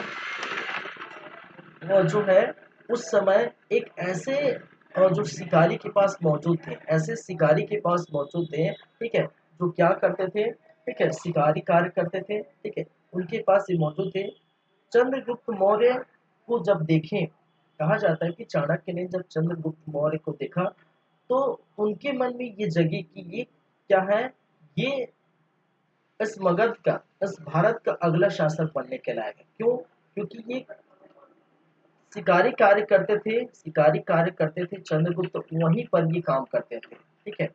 और कहा जाता है कि चंद्रगुप्त मौर्य उस समय राजकिलम, ठीक है, राजकिलम नामक जो है खेल खेल रहे थे। और राजकिलम खेल जैसे कि जो है चोर है, पुलिस है, ठीक है, होते हैं ना, चोर, पुलिस, सिपाही, राजा, इस प्रकार से। और ये चंद्रगुप्त मौर्य इस राजकिलम खेल में क्या बने हुए थे, राजा बने थे, और राजा जैसे वो निर्णय ले रहे थे, इस प्रकार से कहा जाता है कि चंद्रगुप्त मौर्य, ठीक है, चंद्रगुप्त मौर्य को ऐसी राजा के वेशभूषा में, ऐसी राजा, ठीक है, राजा की जैसे ये कार्य करते राजा की जैसे निर्णय ले रहे थे, ठीक है, उस खेल में, तो इसी से प्रभावित होकर, इसी से, ठीक है, प्रभावित होकर क्या है, चाणक्य ने ये सोचा कि अगला अगर राजा ये बने तो भारत को उद्धार होगा, करने का मतलब भारत आगे जाएगा, जो भी है उनके मन में ये, ठीक है, थोड़ी सी जो, ठीक है, वो जगी, ठीक है, चलिए उम्मीद की किरण जगी। उसके बाद कहा जाता है कि चंद्रगुप्त मौर्य को इसी शिकारी से, ठीक है, जिसके घर में ये शिकार कार्य करते हैं, हजार कार्षपण, ठीक है, हजार कार्षपण, अभी कार्षपण इसलिए कर रहा हूँ कि 1000 रुपया नहीं लिख सकता, अभी रुपया चल रहा है, उस समय कार्षपण चलता था, ठीक है। 1000 कार्षपण में वो उनको क्या किया था, खरीदा था। किसको खरीदा था भाई, चंद्रगुप्त मौर्य को 1000 कार्षपण में खरीदा था। और खरीदने के बाद वो अपने स्थान ले गए, अपने जगह कहाँ पर, तक्षशिला ले गए। और तक्षशिला ले जाने के बाद उनको राजशाही, दंडशाही, नौकरशाही, ऐसे, ठीक है, ऐसे जो है नियमों के बारे में, रणनीति के बारे में, ठीक है, उनको शिक्षा दी, रूबरू कराया शिक्षा से। और उनके बाद ये पूरी तरह से निपुण हो गए ऐसी शिक्षा में। तो कुछ समय बाद इन्हीं के सहायता से फिर क्या कर देते हैं, आक्रमण कर देते हैं, क्या कर देते हैं, आक्रमण कर देते हैं, ठीक है। कौन आक्रमण करता है, चंद्रगुप्त मौर्य जो है आक्रमण कर देता है, किस पर भाई, मगध के शासक घनानंद पर। आप पढ़े होंगे, जब हम बात करते थे किसकी, जब 16 महाजनपद की बात करें तो हमने कहा था नंद वंश का सबसे अंतिम शासक घनानंद था। और घनानंद को मौर्यकालीन जो शासक चंद्रगुप्त मौर्य ने चाणक्य की सहायता से उनको पराजित किया था, और पराजित करके गद्दी पर बैठे। तो सहायता प्राप्त किससे हुआ था? चाणक्य। और चाणक्य ने क्या किया था यहाँ पर, ठीक है, उनकी सहायता की और उनको गद्दी पर बैठा दिया। तो इस प्रकार से वो बोल सकते हैं चाणक्य की वजह से ही चंद्रगुप्त यहाँ पर बैठा था। ठीक है, अब बातें, ठीक है, अब बातें वहीं से फिर आते हैं कहाँ पर? सिकंदर पर फिर आएंगे। सिकंदर के बारे में अलग से हम बाद में बात करेंगे, ठीक है, लेकिन बस इतना ही बता देता हूँ कि सिकंदर जो है, सिकंदर महान धीरे धीरे धीरे धीरे बढ़ जाते हैं, ठीक है, और यहीं पर आप देखते हैं, ठीक है, यहीं पर जो नदी निकला होता है, यहाँ पर आप देखेंगे, ठीक है, ये आपका क्या है? आपका सिंधु नदी, ठीक है, सिंधु नदी, और ठीक है, सिंधु नदी, फिर यहीं पर आप देखेंगे रावी है, सतलज है, आपके जो है ब्यास नदी है, ठीक है, झेलम नदी है, चिनाब नदी है, ये सभी क्या है? ये नदियों का जाल था यहाँ पर। सिंधु की सहायक नदी है। और कहा जाता है कि सिकंदर जब भारत पे एंट्री कर रहे थे तो वो नदियों को पार नहीं कर पाए थे। उनके जो सेना थे, उनके जो सैनिक थे, वो नदियों को पार नहीं कर रहे थे, क्योंकि इसके पहले कहा जाता है कि सिकंदर और उनकी जो सेनाएं थे वो बहुत लंबी लड़ाई लड़के आ रहे थे, ठीक है, कई वर्षों से लंबी लड़ाई लड़के आ रहे थे। तो सैनिक जो पूरी तरह से, ठीक है, पूरी तरह से उतने सक्षम नहीं थे, ठीक, कमजोर हो चुके थे। ठीक है, जाहिर सी बात है, लंबे समय तक अगर कोई कार्य करेंगे तो उतना जो एफर्ट नहीं दे पाएंगे, ठीक है, उतना शक्तिशाली नहीं थे। तो नदियों पर कई गिर जाते थे, ठीक है, कई नदियों पर बह जाते थे। इस प्रकार से कहा जाता है कि सिकंदर यहीं से क्या हो गया, वापस लौट जाता है। इसी और जो है नदियों, ब्यास नदी के आसपास ही सिकंदर रहता है, और यहीं से क्या हो जाता है, सिकंदर वापस रह जाता है। और कभी भी सिकंदर भारत पर फिर आक्रमण नहीं करता एक तरह से, ठीक है, एक तरह से ये बच ही गया, क्योंकि भारत बच गया। अगर मान के चलिए सिकंदर आक्रमण कर देता तो हो सकता है सिकंदर पूरा भारत खत्म कर देता, जो भी था, लेकिन ठीक है, ये भाग्य था, ठीक है, ये जो है चंद्रगुप्त मौर्य का भाग्य था, जिनकी वजह से ये सिकंदर जो है नहीं आया, ठीक है, और वहीं से वापस चला गया, क्योंकि नदियों को पार, क्योंकि कटे फटे नदी, ठीक है, बहुत सारे थे, इसकी वजह से कई नदियों को उनको पार करना था, वो नहीं कर पाया, ठीक है। और बाद में आप जानते हैं सिकंदर का जो है मृत्यु बेबीलोन में हो चुका था, ठीक है, उनके पिता फिलिप थे। इसकी बातें हम सिकंदर के बारे में करेंगे, ठीक है। चलिए, अभी फिलहाल हम बात कर रहे हैं किसकी? चंद्रगुप्त मौर्य की। ठीक है, समझ में आई कहानी? अगर कहानी नहीं समझ में आए तो एक बार और आप वीडियो देख के रिपीट कर सकते हैं, बात मुझे कमेंट कर सकते हैं। कहानी से आपको कोई लेना देना है, कोई मतलब नहीं, ठीक है। ये जितने पात्रगण हैं, ठीक है, सब क्या है? कहानी की काल्पनिक है। जो आप देख रहे हैं वो काल्पनिक है भाई, सब काल्पनिक ही लग रहा है जो भी है। अब कहानी में मत जाइए, ठीक है, आपको फैक्ट में याद रखिए, ठीक है, बस ये 3 चीजें याद रखिए।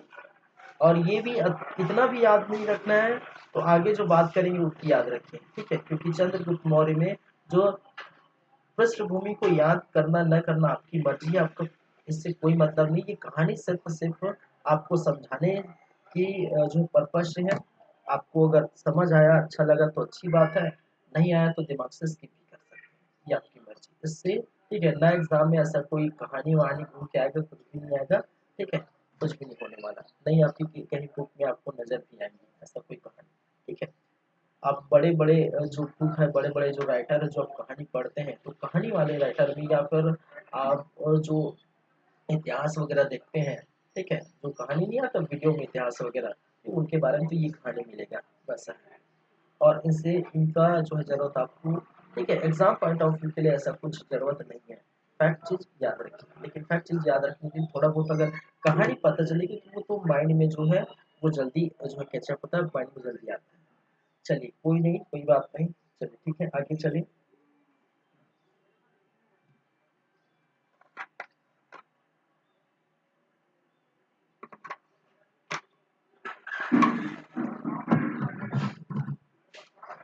ठीक है, आगे बढ़ेंगे और आगे बात करेंगे इनकी जानकारी के स्रोत। क्या बात करेंगे? जानकारी के स्रोत। पृष्ठभूमि हो गया, दूसरा हम बात करेंगे जानकारी के स्रोत, ठीक है।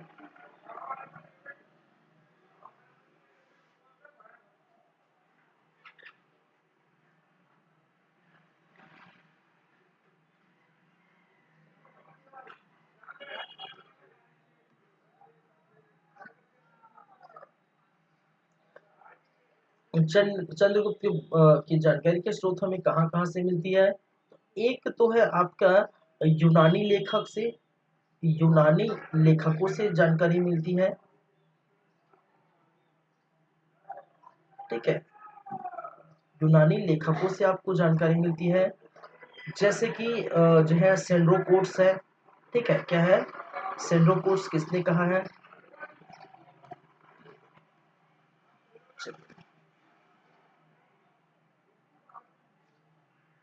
क्या है सेंड्रोकोटस, याद रखें सेंड्रोकोटस। ठीक है, तो चंद्रगुप्त मौर्य को सेंड्रोकोटस किसने कहा है, ये भी याद रखिए। जस्टिन जस्टिन बीबर नहीं, जस्टिन बीबर नहीं भाई, एरियन। ठीक है, जस्टिन एवं एरियन। सेंड्रोकोट्स कहा है। ठीक है, कोटस है, याद रखिए ये है सेंड्रोकोट्स। सेंड्रोकोट्स आधा ट। ठीक है, सेंड्रोकोटस और सेंड्रोकोट्स। ठीक है, फिलिपींस फिलाकस, सॉरी फिलाकस, फिलाकस ने क्या कहा है? सेंड्रोकोट्स। वहीं पर एंड्रोकोट्स किसने कहा है भाई साहब? एंड्रोकोट्स।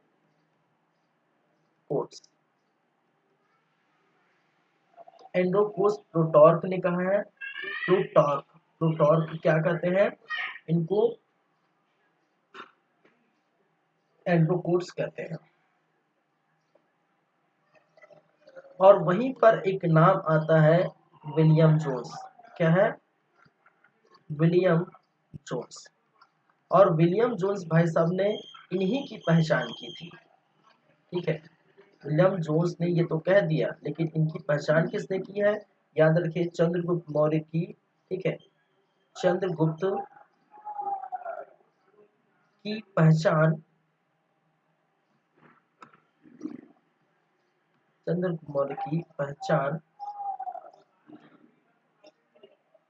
सेंड्रोकोट्स,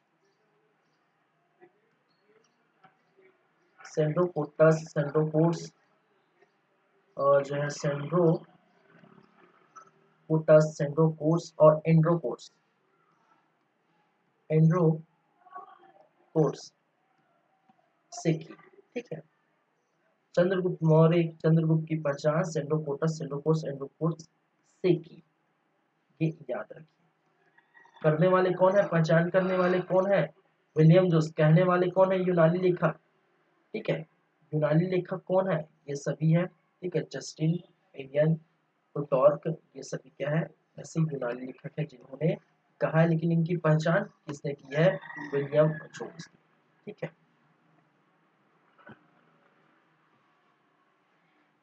ठीक है, तो ये याद रखिए विलियम जोन्स के बारे में, यूनानी लेखक के बारे में। बस इतनी सी बातें हैं। चलिए, उसके बाद हम आगे बढ़ेंगे। जानकारी के स्रोत हो गए, पृष्ठभूमि हो गया, चंद्रगुप्त मौर्य की जाति या कुल के बारे में। ठीक है, ये कई बार जो है कई लेखकों में, कई विद्वानों का ये मतभेद है कि चंद्रगुप्त मौर्य, देखिए चंद्रगुप्त मौर्य को, चंद्रगुप्त मौर्य को जो चाणक्य है ये ऐसे उठा के लाया था 1000 कांस्य देकर, उनको खरीद लिया था, खरीदा था। एक शिकारी कार्य करते थे, ठीक है, ऐसे व्यक्ति के पास उनको 1000 कांस्य में खरीद कर अपने स्थान लेकर गए। और उन्होंने, मैंने कहा था दंडशाही, नौकरशाही, ठीक है, ऐसे जो है शिक्षा दी, राजशाही, दंडशाही, नौकरशाही टाइप की शिक्षा दी। तो ये जो है एक्चुअली इनकी जाति और या फिर इनके कुल में विद्वानों का मतभेद है। ठीक है, तो उस पर हम चर्चा करेंगे। तो चंद्रगुप्त मौर्य, मौर्य की जाति,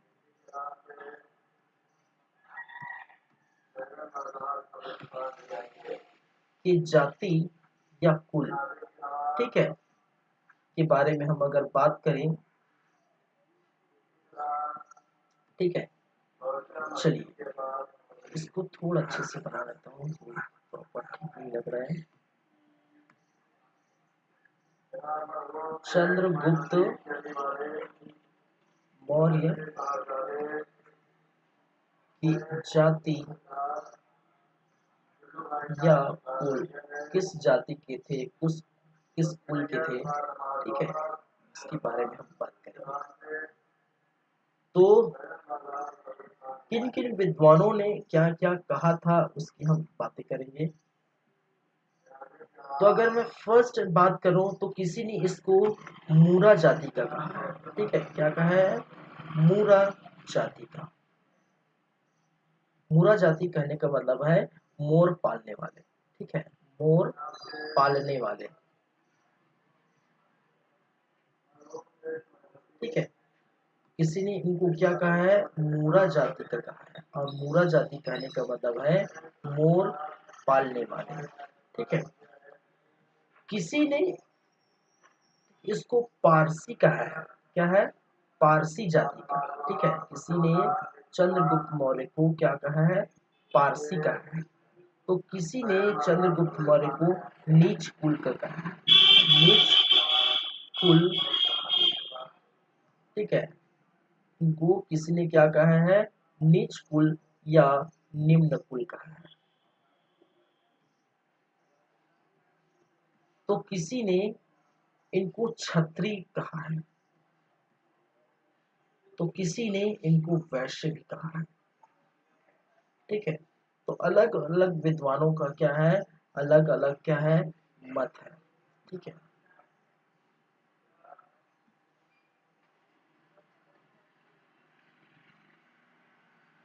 चलिए, तो मूरा जाति का कहने वाले ऐसे कौन से व्यक्ति या मोर पालने वाले को, ठीक है, किसमें कहा है, ये कौटिल्य के अर्थशास्त्र में ये लिखा है, ठीक है। कौटिल्य, कौटिल्य का अर्थशास्त्र, तो कौटिल्य का अर्थशास्त्र क्या बोलता है, ये मूरा जाति के थे, कहने का मतलब है मोर पालने वाले जाति के थे, ठीक है। किसके, मूरा जाति के थे या मोर पालने वाले जाति के थे, ऐसा कहा। पारसी जाति की किसने बताया, एक जो है राइटर है स्नूकर, ठीक है। स्नूकर नाम का जो राइटर है उन्होंने इनको क्या कहा है, पारसी जाति को बताया है, पारसी कहा है। वही नीच कुल, ठीक है, किसमें कहा है, ठीक है। पुराण में इनको, एक तो पुराण में कहे हैं, पुराण में नीच कुल कहा है, ठीक है। और जो विशाख दत्त की मुद्रा राक्षस, विशाख दत्त की मुद्रा राक्षस, मुद्रा राक्षस। और एक और इतिहासकार है, ठीक है, जस्टिन, जस्टिन नामक इतिहासकार है, जस्टिन ने भी इनको क्या कहा है, नीच कुल का बताया है, ठीक है। चलिए, छत्री, छत्री एक ग्रंथों में, जैन ग्रंथों और बौद्ध ग्रंथों में, ठीक है, जैन ग्रंथ में इनको छत्री कहा है और बौद्ध ग्रंथ में भी, जैन एवं बौद्ध ग्रंथों में इनको छत्री के नाम से जाना है। सबसे फेमस इतिहासकार, सबसे फेमस इतिहासकार रोमिला थापर, ठीक है, सबसे फेमस इतिहासकार रोमिला थापर का मानना है कि ये वैश्य जाति के थे, ठीक है। चलिए, तो चंद्रगुप्त मौर्य की जाति या कुल की हम बात करें तो ये नाम है, ठीक है, आपको ये याद रखें भी, क्योंकि ये मतभेद बहुत है इनकी जाति या कुल में, विद्वानों में, इतिहासकारों में मतभेद देखने को मिला है।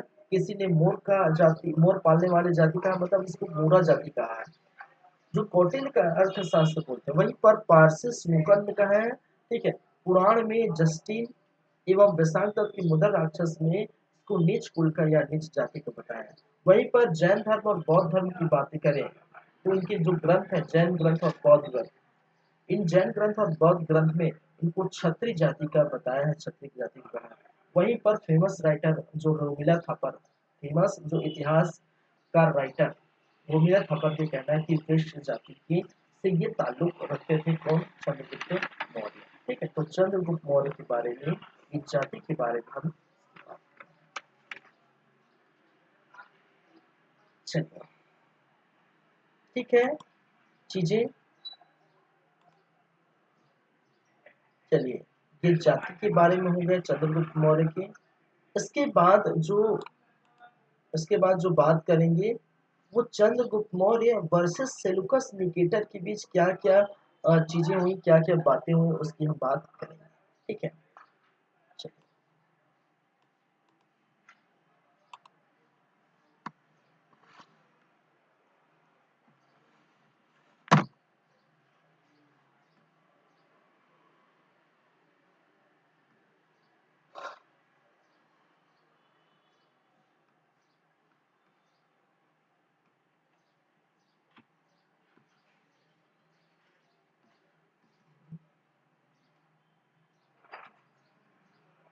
Chandragupta Maurya versus Seleucus Nicator. ठीक है, Chandragupta Maurya versus Seleucus Nicator. चलिए,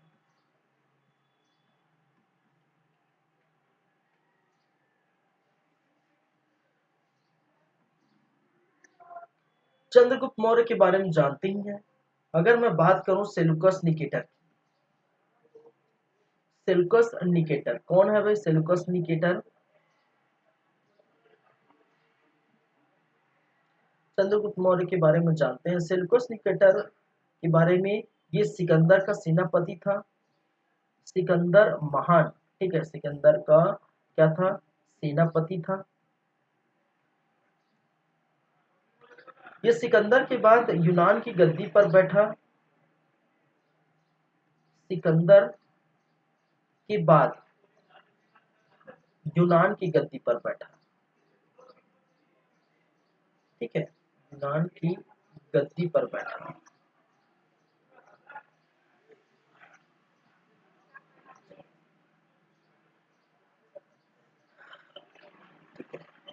इसका मतलब क्या है भाई साहब? जब घनानंद मगध का शासक था तो उस समय यूनान का शासक कौन था?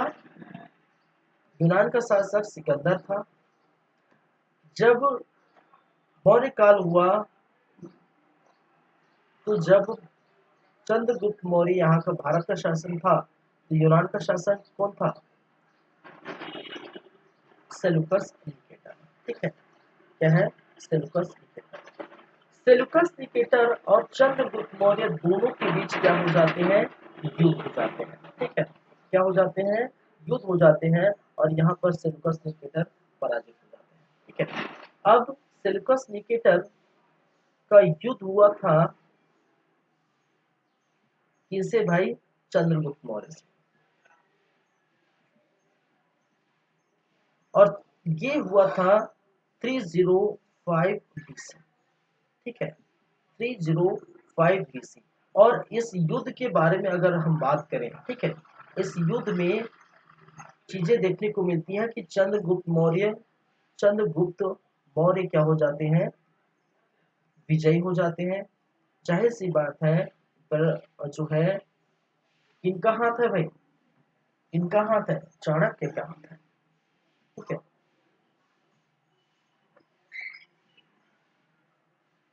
चलिए।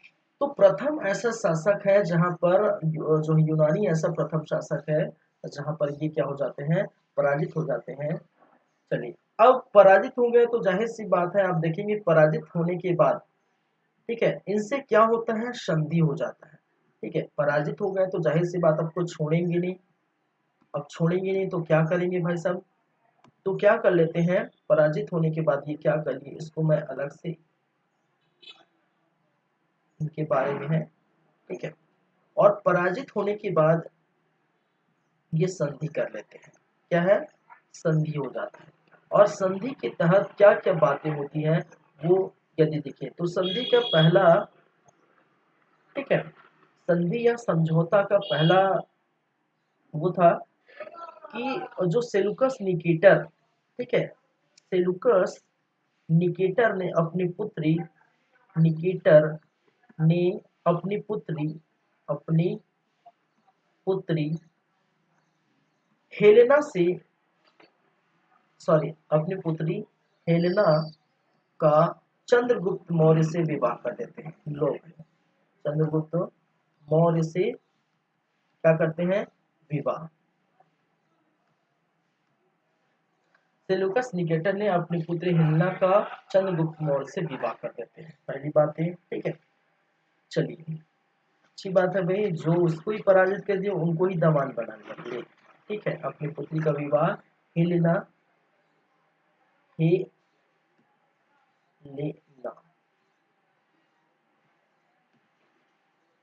हेलेना का, ठीक है। चलिए, और अब शादी ब्याह हो गया तो दहेज में आप कुछ देंगे भाई साहब। ठीक है, ससुर जी आप जो है दहेज में कुछ देंगे। लो भाई साहब, आप मेरे दामाद हैं, आपने मुझे हराया है, अब मेरी बेटी को प्राप्त किया है, तो लीजिए। ठीक है, उन्होंने ठीक है क्या किया, राज्यों को दे दिया भाई साहब, लो ये राज्य तुम्हारा, ये राज्य ठीक है। तो कहा जाता है आपकी जो है हेरात है अफगानिस्तान का एरिया, हेरात अफगानिस्तान के एरिया जिनके अंतर्गत आता है। ठीक है, काबुल कंधार के एरिया, काबुल जो है कंधार का एरिया, बलूचिस्तान पाकिस्तान का एरिया, बलू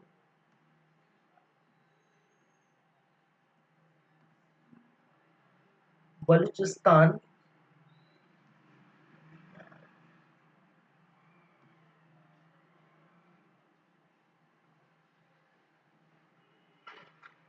बलूचिस्तान पाकिस्तान का जो ये एरिया है, ठीक है, उनको ये दहेज स्वरूप क्या है, इनको भेंट कर देते हैं। किनको देते हैं भाई, चंद्रगुप्त मौर्य के। लो दामाद जी, ठीक है, आप मेरी जो है किसको हराया, मुझे हराया, तो मेरी पुत्री को प्राप्त कर लीजिए। आप बहुत बड़े महान शासक हैं, तो आप आपका जो है मेरी पुत्री का विवाह आपसे करा देता हूँ, और दहेज में हेरात अफगानिस्तान काबुल कंधार जो है बलूचिस्तान ऐसे क्षेत्र को मैं दहेज में दे देता हूँ।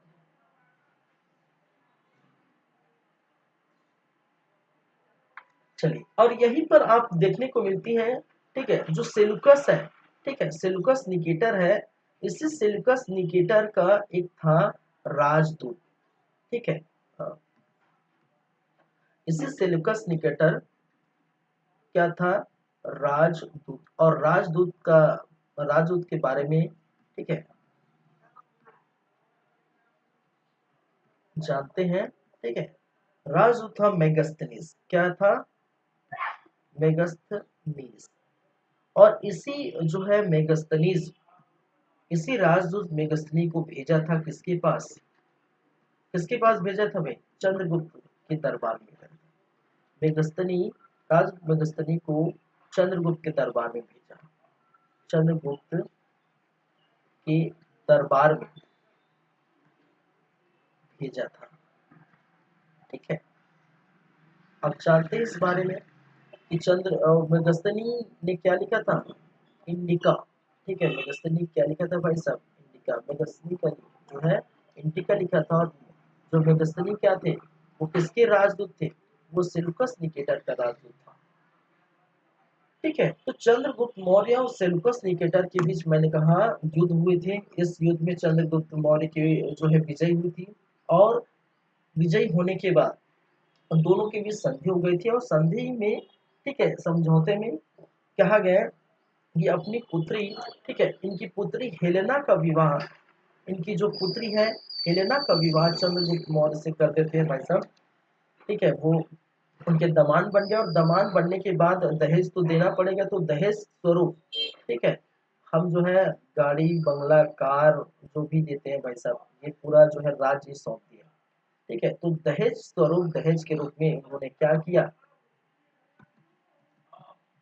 ऐसे ऐसे राज्य को उनके नाम कर दिया, हेरात अफगानिस्तान काबुल कंधार जैसे राज्यों को दहेज स्वरूप वो दे दिया। और बाद में कहा गया कि सेलुकस निकेटर ने अपने राजदूत, ठीक है, इनके जो है राजदूत मेगस्तनी को चंद्रगुप्त के दरबार में भी भेजा था।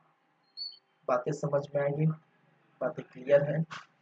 चलिए, तो ये चीजें आपको क्या करनी है, याद रखें। ठीक है,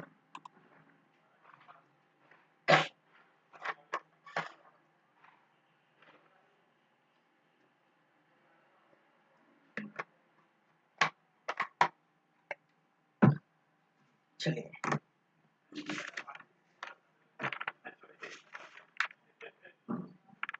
चंद्रगुप्त मौर्य की कहानी खत्म होगी 15 से 20 मिनट में। ठीक है, लेकिन वो हम खत्म करेंगे कल की क्लास में। ठीक है, और आज की क्लास में सिर्फ और सिर्फ आपको याद रखनी है इतनी सारी बातें। ठीक है, क्या याद रखनी भाई साहब? यही सारी बातें याद रखनी है आज की क्लास में। तो बहुत जो है आपको अगर अच्छा लगा तो अच्छी बात है। ठीक है, नहीं लगा तो भी अच्छी बात है। ठीक है, चलिए, तो मौर्य एम्पायर का फर्स्ट पार्ट है, पहला भाग था जहां पर मौर्य साम्राज्य के इतने बारों में हम जो है पढ़ेंगे। तो मौर्य चंद्रगुप्त मौर्य भी आए हैं और चंद्रगुप्त मौर्य के बारे में ये सारी बातें हम कर रहे हैं। ठीक है, चलिए, जहाँ पर पृष्ठभूमि हुआ है, जानकारी के स्रोत हुए हैं, चंद्रगुप्त मौर्य की जाति के बारे में और चंद्रगुप्त मौर्य और सेलुकस निकेटर के बारे में हमने बात की। अब बच जो गया है चंद्रगुप्त मौर्य का विवाह इनसे तो हुआ था, और कुछ और जो है विवाह देखने को मिले थे। ठीक है, उनके बारे में हम बात करेंगे। साम्राज्य का विस्तार किस प्रकार से इन्होंने किया था, ठीक है, कहाँ कहाँ से ये साम्राज्य का विस्तार देखने को मिला, और इनका अंत या इनका देहांत किस प्रकार से हुआ था, वो भी हम क्या करेंगे, चर्चा करेंगे। तो 20 मिनट तो आधा घंटा मान लीजिए, 20 मिनट आधा घंटा के अंदर का ये टॉपिक जो है आपका चंद्रगुप्त मौर्य खत्म हो जाएगा। उसके बाद चंद्रगुप्त मौर्य के बाद जो देखने वाले हैं वो बिंदुसार, फिर अशोक, ऐसे चलता रहेगा। तो इस प्रकार से हमारा जो स्टार्ट हुआ है मौर्य एम्पायर, वो चलता रहेगा जब तक कि खत्म ना होगा। ठीक है, 5 से 7 वो ये बनेंगे, जाहिर सी बात है। ठीक है, तो चलिए फिर कहानी को बस इतना ही रखते हैं, और कहानी की बातें आगे जो है आगे बढ़ाएंगे वो नेक्स्ट क्लास में, कल की क्लास में। तब तक आप लोग ये पढ़ते रहिए। ठीक है, याद रखिए ये सब तो पढ़िए, और बुक भी जो है आप रेफर करिए, जो भी बुक है, और जो ऑथेंटिक बुक है, एनसीईआरटी का बुक है, ऑथेंटिक बुक है, वो जो है खासकर आप देखिए, पढ़िए अच्छे से, और एक एक चीज आप हो सके तो नोट्स बनाइए। ठीक है, और नोट्स नहीं भी बनाना चाहते तो पीडीएफ नोट्स है यहाँ पर अवेलेबल, आपको हमेशा जो है मिलेगा PDF notes, hand writing PDF notes. और इससे क्या है, जो भी ये प्रॉपर देखिए, ये ऐसा नहीं है कि ये प्रॉपर ये, ठीक है, मैं इधर उधर कुछ भी बता रहा हूँ, ये प्रॉपर वे में है। ठीक है, प्रॉपर वे में हम चल रहे हैं, प्रॉपर नोट्स है आपका। ठीक है, तो इसको अगर पढ़ेंगे तो आपको नोट्स बनाने की भी जरूरत नहीं होगी, जाहिर सी बात है, ये प्रॉपर नोट्स हैं। ठीक है, तो बुक भी रेफर कर दिए। ठीक है, आपको लगता है नोट्स बनाना तो नोट्स भी जो है बनाइए, जो भी करना आप कर लीजिए। ठीक है, और पढ़िए जरूर। चलिए, ठीक है, तो आज की बातें, आज की कहानी हम यहीं पर रखते हैं, और नेक्स्ट पार्ट में हम इसके दूसरे भाग में हम आगे की कहानी लेके आएंगे। ठीक है, तब तक के लिए अपना और अपनी फैमिली का ख्याल रखिए, अच्छे से खाइए पिए, अच्छे से पढ़िए और एग्जाम क्रैक करिए। ठीक है, चलिए, थैंक यू, मिलते हैं नेक्स्ट क्लास में। ठीक है, चलिए।